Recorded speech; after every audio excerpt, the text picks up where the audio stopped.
क्या उत्तराखंड में भी बीजेपी का मैजिक कम होने लगा है? राहुल गांधी की भारत जोड़ो यात्रा के बाद कांग्रेसी कार्यकर्ताओं में उम्मीद दिखने लगी है। क्या सत्ताधारी बीजेपी के विधायक को अपने क्षेत्र की उपेक्षा पर सवाल उठाना भारी पड़ेगा?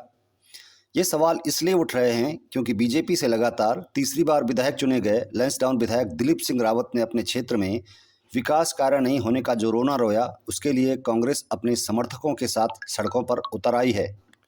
बीजेपी मुर्दाबाद, बीजेपी मुर्दाबाद, बीजेपी मुर्दाबाद। ये आक्रोश उत्तराखंड के भारतीय जनता पार्टी के खिलाफ है। ये आक्रोश लैंसडाउन के विधायक दिलीप सिंह रावत के खिलाफ भी है, जो लगातार तीसरी बार 2022 में विधायक चुने गए हैं और अब कांग्रेस उनसे क्षेत्र के विकास पर जवाब मांग रही है।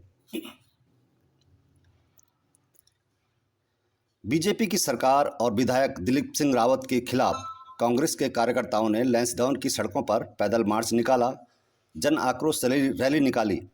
इस रैली के जरिए यही सवाल पूछे गए कि बीजेपी की लगातार दूसरी बार सरकार है और तीसरी बार विधायक दिलीप सिंह रावत चुनकर आए हैं, तो क्या यहाँ विकास के लिए जो वादे किए गए थे, जो दावे किए गए थे, क्या वो पूरे हुए कि नहीं?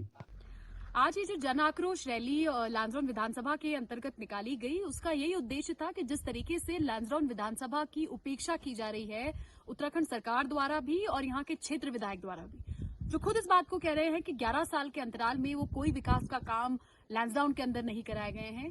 मैं सोचती हूँ कि जो अपने आप में एक दुर्भाग्यपूर्ण बात है और 11 सालों के अंदर लैंसडाउन को जिस दिशा में जाना चाहिए था, आज मैं सोचती हूँ कि दुर्भाग्य है हमारी विधानसभा का कि चाहे शिक्षा हो, स्वास्थ्य हो, रोजगार हो या लैंसडाउन की सड़कें हो, सारी व्यवस्था जो है लैंसडाउन के अंदर चरमराई हुई है। पर इसी के लिए आज ये आवाज उठाने का काम लैंसडाउन विधानसभा के अंदर कांग्रेस के कार्यकर्ताओं द्वारा किया गया है। विधानसभा चुनाव में लैंसडाउन विधानसभा सीट से कांग्रेस उम्मीदवार रही अनुकृति गुसाई के नेतृत्व में ये जन आक्रोश रैली निकाली गई है। सवाल वही उठाया गया कि लैंसडाउन के विकास के लिए जो काम होने चाहिए थे या जो वायदे चुनाव में किए गए थे, चाहे वो 2012 के चुनाव हों, 2017 के हों या फिर 2022 के हों, क्या वे वादे पूरे हो पाए हैं? हालांकि इससे पहले 2007 से लेकर 2012 तक हरक सिंह रावत इसी सीट से कांग्रेसी के विधायक रहे हैं। उनके कार्यकाल में कितने काम हुए, इनका भी हिसाब होगा। लेकिन अब क्योंकि लगातार 11 साल से भारतीय जनता पार्टी का विधायक चुनाव जीत कर आ रहा है, तो सवाल उनसे ही पूछे जा रहे हैं।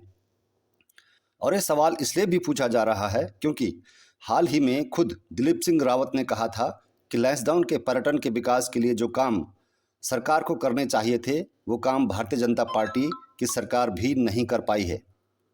यानी विधायक ने खुद अपने ही शासन पर, अपने ही सरकार पर आरोप लगाए हैं, तो साफ है कि कुछ तो गड़बड़ है, कहीं तो कुछ छुपाया जा रहा है।